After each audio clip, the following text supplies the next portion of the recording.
అయితే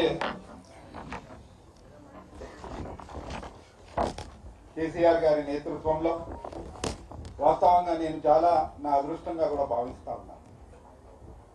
రాష్ట్ర సహకార బ్యాంక్ అధ్యక్షునిగా నా ప్రస్థానం కేసీఆర్ గారు వారి కూడా వారి రాజకీయ జీవితం వారి రాజకీయ ప్రస్థానం ఒక ప్రాథమిక వ్యవసాయ సహకార సంఘం నుండి మొదలైంది. వారి నేతృత్వంలో ఈ టెస్ట్ క్యాబ్ పగ్గాలు చేపట్టడం నాకు చాలా సంతోషంగా ఉంది. ఇప్పటికి కూడా ఇది చిరస్మరణీయం. నేను ఎప్పటికి కూడా నెమరు వేసుకునే ఒక అంశం అనే మాట కూడా తెలియజేస్తాను. అదే కాదు, వీరితో పాటు ఇంకా ఇద్దరు పెద్దలు అనుభవజ్ఞులు వ్యవసాయ శాఖ సహకార శాఖ మంత్రులుగా పెద్దలు గౌరవనీయులు పోచారం శ్రీనివాసరెడ్డి గారి నేతృత్వంలో, తర్వాత నిరంజన్ రెడ్డి గారి నేతృత్వంలో ఈ ముగ్గురు నాయకులు కూడా వారి రాజకీయ జీవితం మొదలైంది సింగిల్ విండో అధ్యక్షులుగా. మన పోచారం గారు అయితే జిల్లా బ్యాంక్ అధ్యక్షునిగా కూడా పనిచేయడం జరిగింది. సో వారి నాయకత్వంలో వారి ప్రోత్సాహంతో ఇవాళ తెలంగాణ రాష్ట్ర సహకార బ్యాంక్ సాధించిన ప్రగతి మీ ముందు ఉంచడం జరిగింది. చాలా అంటే ఇది మామూలుగా కూడా కాదు. రాష్ట్రంలో ఏ రకంగానైతే కేసీఆర్ గారి నేతృత్వంలో ఈ 10 సంవత్సరాలు రాష్ట్రం ఏ రకంగా పురోగతి సాధించిందో అదే రకంగా ఇవాళ వారి మార్గదర్శకంలో వారి ఆలోచనలకు అనుగుణంగా ఇవాళ రాష్ట్ర సహకార బ్యాంకును మా పాలక వర్గాలు తీర్చిదిద్దిన విషయం కూడా ఇక్కడ చెప్పుకోవాల్సిన అవసరం ఉంది.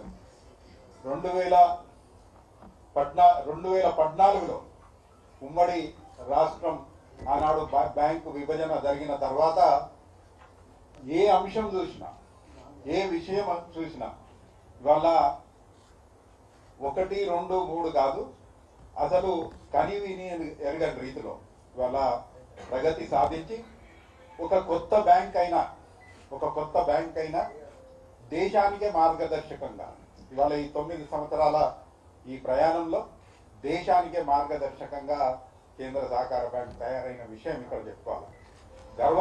నేను చాలా గర్వపడతా ఉన్నాను, ఆనందంగా కూడా ఉంది నాకు. ఇది అదృష్టంగా కూడా నేను భావిస్తా ఉన్నాను. ఇవాళ దేశ విదేశాల నుండి కూడా మన పనితీరును మన స్థితిగతులను ఈ పరిశీలించి ఎప్పటికప్పుడు కనీసం నెలకు ఒక డెలిగేషన్ ఈ బెస్ట్ ప్రాక్టీసెస్ ఈ బ్యాంక్ అవలంబిస్తున్న ఏవైతే ఇవాళ తీసుకున్న నిర్ణయాలు రీఫార్మ్స్ ఏవైతే ఉన్నాయో ఇవన్నిటిని కూడా అధ్యయనం చేయడానికి ప్రతి రాష్ట్రం నుండి భారతదేశంలోని ప్రతి రాష్ట్రం నుండి అదే కాకుండా నీతి ఆయోగ్ లాంటి ఒక గొప్ప సంస్థ ఇవాళ భారతదేశానికి దిక్సూచిగా నీతి ఆయోగ్ ఏదైతే రికమెండేషన్ చేస్తుందో కేంద్ర ప్రభుత్వం దాన్ని ఒక ఇండెక్స్ గా తీసుకొని వాళ్ళ కార్యక్రమాలు చేస్తుందో వారు కూడా దేశవ్యాప్తంగా తెలంగాణ కోఆపరేటివ్ మోడల్ను అనుకరించాలి. అన్ని రాష్ట్రాలు ఈ విధానాన్ని అనుకరించినట్టయితే సహకార వ్యవస్థ చాలా బలంగా ఉంటుందనే మాట వారు చెప్పడం నిజంగా కూడా మాకు గర్వకారణం. ఈరోజు మనం చూస్తూ ఉంటే ఇవాళ వ్యాపార రీత్యా ఇవాళ మన పెరుగుదల 10 సంవత్సరాల్లో 30,000 కోట్లకు పైగా వృద్ధి సాధించింది. ఆనాడు ఉన్న వ్యాపారానికి ఇవాళ దాదాపు 4 ఇంతల వృద్ధి సాధించిన విషయం ఇక్కడ మనం చెప్పుకోవాల్సిన అవసరం ఉంది.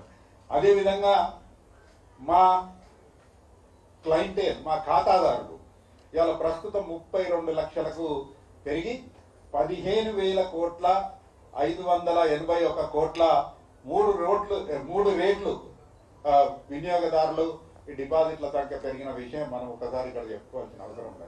దీంట్లో ఇంకో చాలా గమనించదగ్గ విషయం ఏంటంటే మా దగ్గర ఈ ఖాతాదారులు ఎవరైతే ఉన్నారో ముఖ్యంగా గ్రామీణ ప్రాంతంలో జిల్లా బ్యాంకుల్లో ఈ ఖాతాదారులు ఎవరైతే ఉన్నారో అందరూ కూడా సన్నకారు చిన్నకారు రైతులు, చిన్న కమతాలు ఉన్నవాళ్ళు.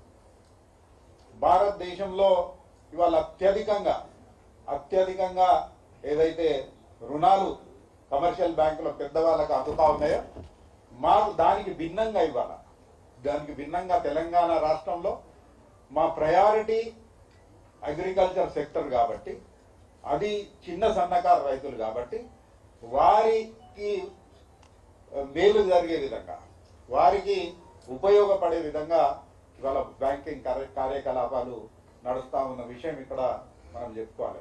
ఎక్కడ కూడా లేదు. ఇవాళ మన రాష్ట్రం పక్క రాష్ట్రం ఇంకో తెలుగు రాష్ట్రంలో కూడా చూసినట్టయితే మనం అక్కడ అందరూ కూడా పెద్ద కమతాల వాళ్ళు ఉన్నారు.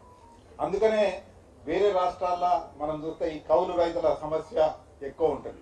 వాస్తవంగా ఈ గణాంకాలన్నీ మనము చూసినట్టయితే తెలంగాణలో ఎవరి పని వాళ్ళు చిన్న కమతాలు ఉన్నాయి కాబట్టి ఎవరి బిగడో 2 ఎకరాలు 3 ఎకరాలు ఎవరిది వాళ్ళే చేసుకుంటా ఉన్నారు. వీళ్లకు ఈ క్రెడిట్ ఫెసిలిటీ లేదు కాబట్టి ఈ క్రెడిట్ ఫెసిలిటీ అందించే ఒక ప్రయత్నం ఇవాళ మన గౌరవ ముఖ్యమంత్రి, మాజీ ముఖ్యమంత్రి గారు, ఆనాటి ముఖ్యమంత్రి గారు కేసీఆర్ గారు చెప్పిన విధానానికి దానికి ముందుకు తీసుకుపోయే ప్రయత్నం చేసినాం. చాలా వరకు సఫలీకృతమైనమనే మాట కూడా నేను ఇక్కడ చెప్పాలి.